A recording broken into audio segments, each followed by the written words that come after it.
Hello friends. Hello friends. आज discussion का topic है फंक्शन। आप लोग रिलेशन पढ़ रखे हैं। फंक्शन भी एक टाइप का रिलेशन ही है। Every function is a relation but converse is not true.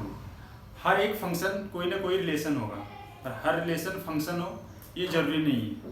Function का मतलब क्या है, वो काम करना चाहिए, आउटपुट मुझे मिलना चाहिए। फंक्शन में एक खास बात क्या है कि आउटपुट एक ही होना चाहिए, हर एलिमेंट का एक ही आउटपुट होना चाहिए।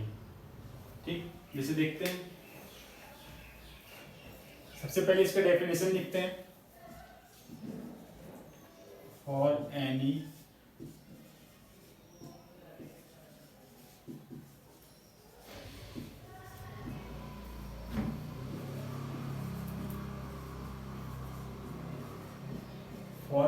To non empty sets A and B, a relation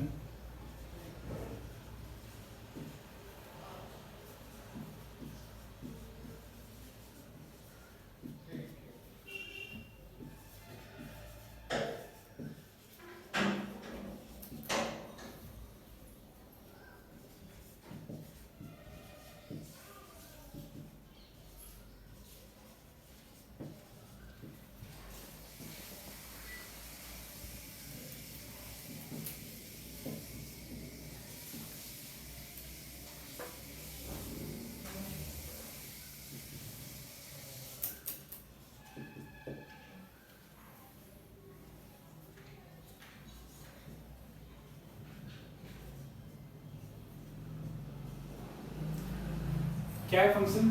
कोई भी two non empty sets, set A and set B, कोई भी रिलेशन जो सेट ए के हर एलिमेंट को सेट बी के किसी यूनिक एलिमेंट से रिलेट करता हो उसे फंक्शन बोलते हैं। रिलेशन में क्या था, सेट ए का एक एलिमेंट सेट बी के कितने भी एलिमेंट से रिलेट हो सकता था, और फंक्शन में क्या है, सेट ए के हर एलिमेंट सेट बी के सिंगल एलिमेंट से ही रिलेट होना चाहिए, तभी वो फंक्शन कहलाएगा। यहाँ पे सेट ए को हम लोग इनपुट मान सकते हैं, सेट बी को आउटपुट मान सकते हैं। तो ये फंक्शन तभी होगा जब आउटपुट हम लोग को यूनिक मिले, मतलब सेट ए में हर एलिमेंट के लिए सेट बी का कोई ना कोई सिर्फ एक एलिमेंट होना चाहिए। ठीक है, डिनोट कैसे करते हैं? Function is from A to B. इसको लिख सकते हैं F is mapping from A to B.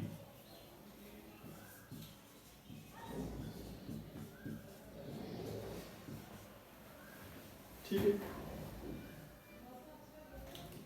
अब इसमें दो तीन चीज आता है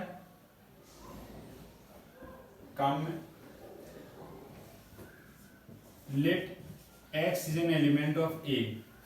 एक्स कोई एलिमेंट है ए का, ए में से कोई एलिमेंट लिए हैं एक्स।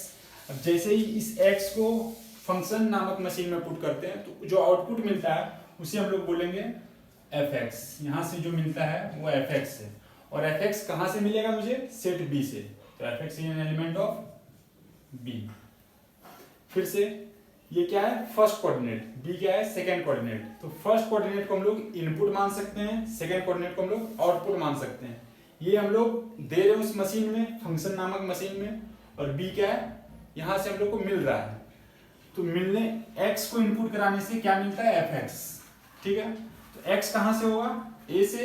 एफ एक्स कहां से होगा? बी से। अब हर ए के हर एलिमेंट को हम लोग को एक एक करके इनपुट कराना है। यहाँ क्या लिखा हुआ है? फंक्शन एक ऐसा रिलेशन है जो associates each element of A. A के हर एलिमेंट को एसोसिएट करता है with a unique element of B. B से कोई एक ही एलिमेंट लेगा, पर जरूरी नहीं है कि बी का सारा एलिमेंट कवर हो। ए के सारे एलिमेंट कवर होना कंपल्सन है। क्यों? क्योंकि लिखा हुआ है ईच एलिमेंट ऑफ ए। ये डेफिनेशन में ही है कि ए के हर एलिमेंट को कवर करना है, पर बी के सारे एलिमेंट कवर हो ये कंपलसरी नहीं है। तो फिर दो तीन बातें आती है। डोमेन किसे बोलते हैं? वो डोमेन क्या होता है? और तीसरा रेंज। डोमेन क्या है? किसी हम लोग इनपुट करा सकते हैं उसे डोमेन बोलेंगे। तो यहाँ पे एक्स डोमेन है। ठीक है, तो क्या इनपुट करा सकते हैं? सेट ए को पूरा का पूरा इनपुट करा सकते हैं। क्यों? क्योंकि सेट ए के हर एलिमेंट को लेना है। तो डोमेन क्या हो गया? सेट ए। कोडोमेन जहां से हम लोग को आउटपुट मिलेगा, मार्केट में जो चीज अवेलेबल है उसमें जो जो हम लोग को चाहिए वो कहाँ से मिलेगा, मार्केट से मिलेगा। तो पूरा का पूरा मार्केट कोडोमेन हो गया। मतलब यहाँ पे हम लोग को आउटपुट कहाँ से मिलने वाला है, सेट बी से। तो कोडोमेन क्या हो गया, सेट बी। ठीक है। रेंज क्या है, जो सारा ये फंक्शन एसोसिएट कर रहा हो, ये एफ एक्स, जैसे जैसे एक्स इनपुट करेंगे तो जो जो एफ एक्स मिलेगा वो रेंज कहलाएगा। पर कोडोमेन पूरा का पूरा बी सेट होगा। जैसे कि एक फंक्शन दिखाते हैं, सेट ए है 1 2 3, सेट बी है 1 4 9 16।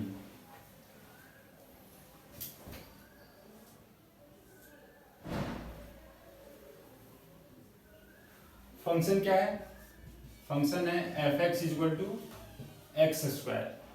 ठीक है, फंक्शन है F X equal to X square. अगर इसके एलिमेंट्स लिखने हैं तो क्या होंगे, इस फंक्शन को रिप्रेजेंट करना है एक्स। एक्स जब 1 लेंगे तो 1 का स्क्वायर करने से क्या आएगा 1। एक्स जब 2 लेंगे तो 2 का स्क्वायर करने से क्या आएगा 4।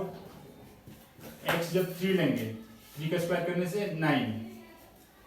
क्या ये जो रिलेशन है F X equal to X square, इसमें अगर उसको स्क्वायर करेंगे तो क्या और एलिमेंट्स आ सकते हैं क्या, सिर्फ एक ही एलिमेंट आएगा। 1 के स्क्वायर करने से 1 ही मिल सकता है, उसके अलावा और कुछ नहीं मिलेगा।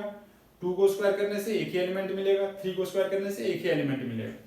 तो यहाँ पे ए के सारे एलिमेंट्स को एक एक करके इनपुट करा लिया हमने, 1 को 2 को 3 को। तो डोमेन क्या हुआ, डोमेन हुआ 1 2 3। कोडोमेन क्या हुआ, कहां से आउटपुट मिल रहा है हम लोग को, आउटपुट हम लोग को सेट बी से मिल रहा है।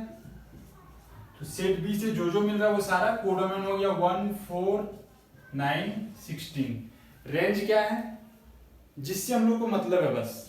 तो सारा बी सेट रेंज में नहीं आएगा, कोडोमेन का वो पार्ट जो हमारे आउटपुट में आ रहा है। तो आउटपुट में क्या आ रहा है 1 4 और 9। तो सिर्फ 1 4 और 9 ही रेंज में आएगा, 16 रेंज में नहीं आएगा। तो अगर लिखना चाहें इसको रेंज को तो क्या लिख सकते हैं b माइनस 16। वो सारे एलिमेंट्स b में जो नहीं आ रहा है तो क्या है 16। इसको अदरवाइज लिखना चाहते हैं तो लिख सकते हैं 1 4 9। ठीक है।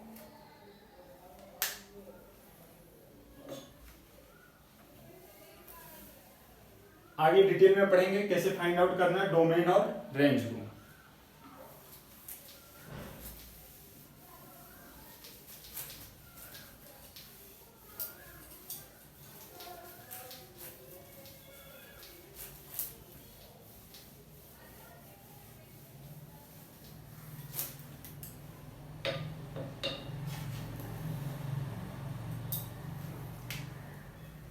अब फंक्शन कैसा भी हो सकता है, तो हम लोग को जो पढ़ना है वो है रियल फंक्शन। कब किसी फंक्शन को रियल फंक्शन बोलेंगे, जब when set A and set B are subsets of real numbers. Real numbers जो हम लोग लाइन में दिखाते थे,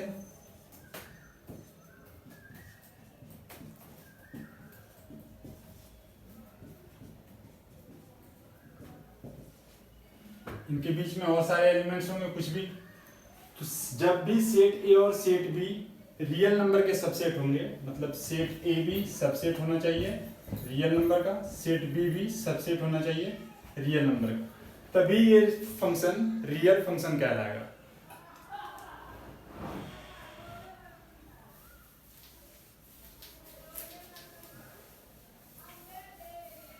अब कुछ बोर्ड एग्जाम में आने वाले क्वेश्चंस के लिए हम लोग कुछ थ्योरी कवर करते हैं, वेरियस टाइप्स ऑफ फंक्शन।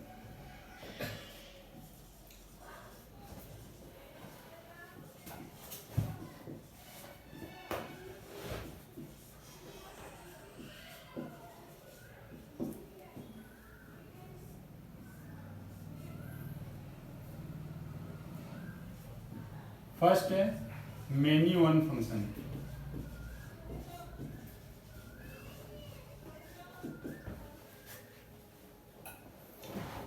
क्या है मैनी वन फंक्शन? एक बात तो क्लियर है कि डोमेन में हर एलिमेंट का, सपोज ये फंक्शन है, function is from mapping from A to B, तो ए के सारे एलिमेंट्स तो इंक्लूड होंगे इस फंक्शन में, पर बी के कुछ एलिमेंट्स इंक्लूड हो सकते हैं। अब फंक्शन के लिए एक और कंडीशन क्या था कि ए के लिए हर बी में से कोई ना कोई एक ही एलिमेंट हो सकता है। तो एक बार फिर से इसमें थोड़ा सा एक पार्ट देख लेते हैं। जब x इनपुट कराएंगे तो क्या मिलेगा मुझे? fx, ठीक है। तो यहाँ पे fx को क्या बोलेंगे? fx is called image of x। x को इस फंक्शन में इनपुट कराने से मुझे जो मिल रहा है fx, तो fx को क्या बोलेंगे? fx is called image of x। Similarly x is called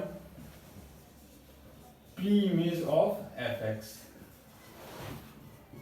pre-image of fx, ठीक है। जैसे पिछली बार फंक्शन था 1 1 2 4 3 9,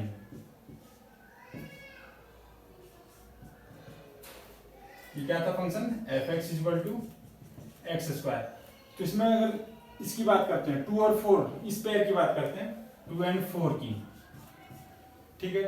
तो 4 क्या कहलाएगा? 4 is image of 2, image of 2। 2 का इमेज 4 है, 2 को डालने से क्या मिल रहा है मुझे? 4। तो 2 4 हमेशा साथ में आएंगे, 4 2 की परछाई है। And 2 is pre image of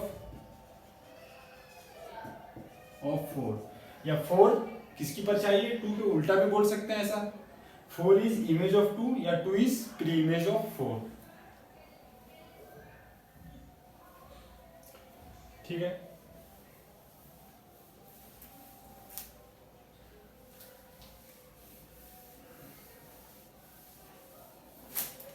अब ए के हर एक एलिमेंट के लिए बी में से कोई एक ही एलिमेंट हो सकता है, ठीक है। तो ए के सपोज कोई सेट है A1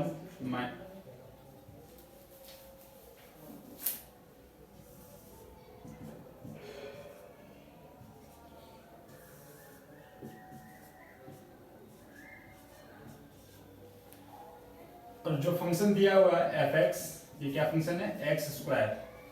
x कहां से लेना है? सेट A से। fx कहां से मिलेगा? सेट B से।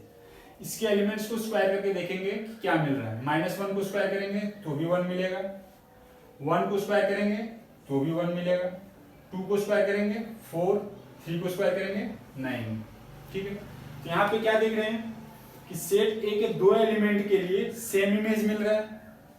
ये सारे क्या है? Pre image. यहाँ पे क्या मिल रहा है? इमेज।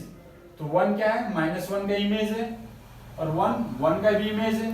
यहाँ पे 2 एलिमेंट ऐसे हैं जिनका सेम इमेज है। अभी थोड़ी देर पहले हमने इमेज प्री इमेज देखा था। तो 1 -1 का भी इमेज है, 1 का भी इमेज है। तो मैनी वन फंक्शन क्या है?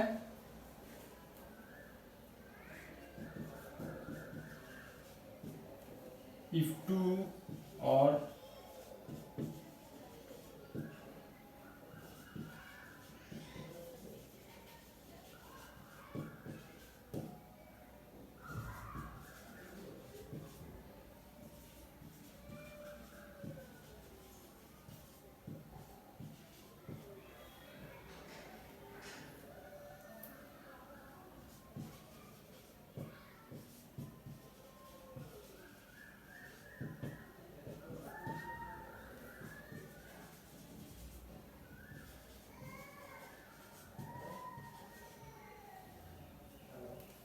अगर 2 या 2 से ज्यादा एलिमेंट एक एलिमेंट्स के सेम इमेज होंगे तब वो फंक्शन मैनी वन फंक्शन कहलाएगा। ये नाम ही क्लियर कर रहा है, मैनी वन मतलब बहुतों के लिए एक, बहुत 2 या 2 से ज्यादा के लिए एक इमेज हो रहा है, मैनी के लिए 1 इमेज अगर मिलता हो तो वो फंक्शन क्या कहलाएगा? Many one function. जैसे कि ये फंक्शन यहाँ पे मैनी वन फंक्शन है, ठीक।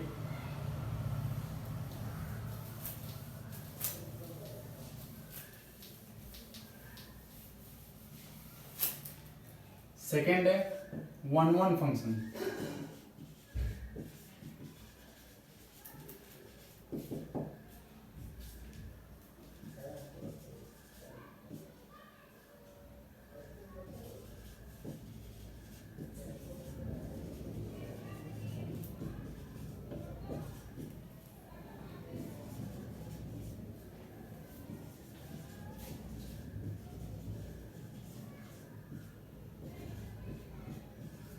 जब ए में कोई भी दो ऐसा एलिमेंट नहीं हो जिसका की सेम इमेज हो बी में, तब वो फंक्शन 1 1 कहलाएगा। मतलब ए के हर एक एलिमेंट के लिए डिफरेंट डिफरेंट इमेज हो, तब वो फंक्शन क्या कहलाएगा, 1 1। अगर इसे प्रूफ करना है, इससे क्वेश्चन भी आते हैं प्रूफ करने के लिए बोर्ड में। अगर इसे प्रूफ करना है तो स्टार्ट करेंगे, whenever if fx1 is equal to fx2। इसका मतलब क्या है, दो अलग अलग इनपुट के लिए आउटपुट क्या है, सेम हो रहा है। x1 x2 क्या है, इनपुट एलिमेंट्स किससे ले रहे हैं, a से, और fx1 fx2 क्या है, उनकी इमेज है जो किस सेट से है, सेट b से। तो अगर जब भी ऐसा होगा तो फाइनली हमको दिखाना पड़ेगा सो x1 is equal to x2। तो जब भी यहाँ से एजम्पशन स्टार्ट करेंगे और फाइनली यहाँ पे पहुंच जाते हैं कि x1 और x2 जिनको हम लोग डिफरेंट मान के चले थे वो एक्चुअली में सेम है, इसका मतलब ये फंक्शन क्या है, 1 1 फंक्शन। इसका मतलब कोई भी दो डिफरेंट एलिमेंट ऐसे हो ही नहीं सकते हैं जिनके लिए इमेज सेम हो, तब वो फंक्शन क्या कहलाएगा, 1 1 फंक्शन।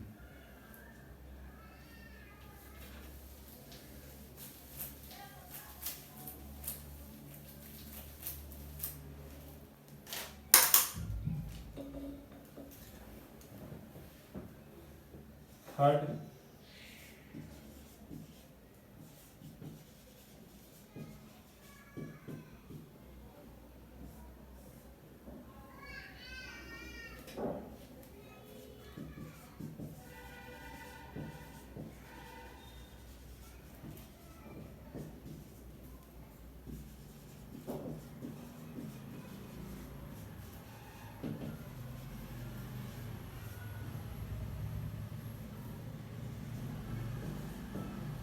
कब किसी फंक्शन को ऑन टू फंक्शन बोलेंगे, जब b का हर एलिमेंट a का किसी न किसी का, b के हर एलिमेंट का a में कोई ना कोई प्री इमेज हो, तभी उस फंक्शन को ऑन टू फंक्शन बोलेंगे। इसका मतलब क्या है, तीन चीज हम लोग पढ़े थे, डोमेन,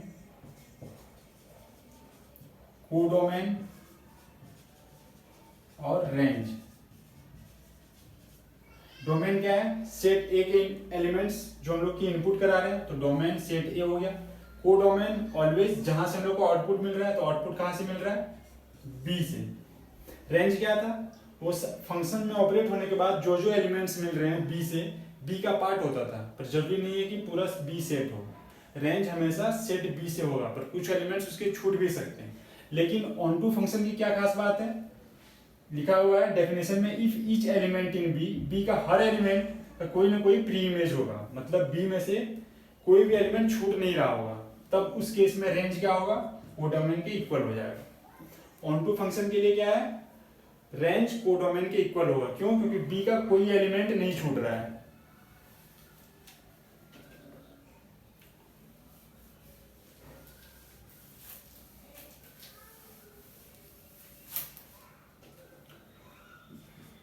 फोर्थ, इनटू फंक्शन।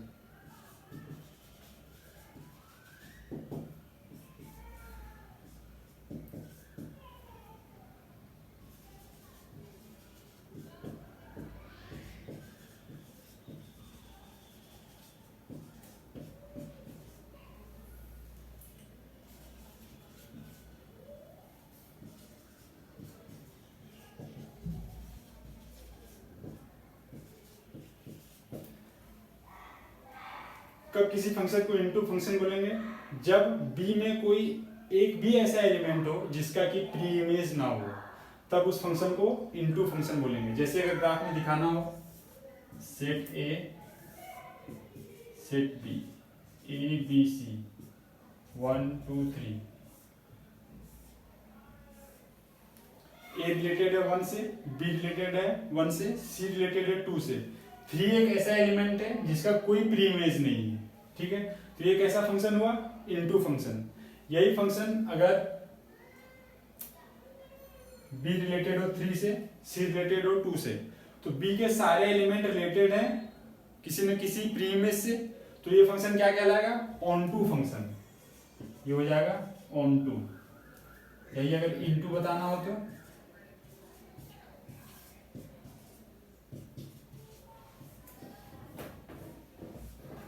ये हो जाएगा इनटू फंक्शन, ठीक है। डिफरेंस क्लियर है। ऑनटू फंक्शन में बी के सारे एलिमेंट्स के कोई ना कोई प्री इमेज होना चाहिए। इनटू फंक्शन में क्या है, कोई कम से कम एक एलिमेंट ऐसा हो जिसका कि प्री इमेज ना हो, ये किसी से भी कनेक्टेड ना हो, तब ये फंक्शन क्या कहलाएगा, इनटू फंक्शन।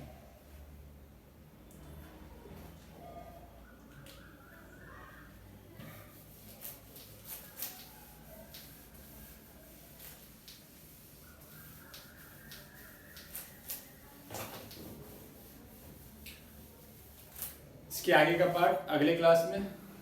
Thank you.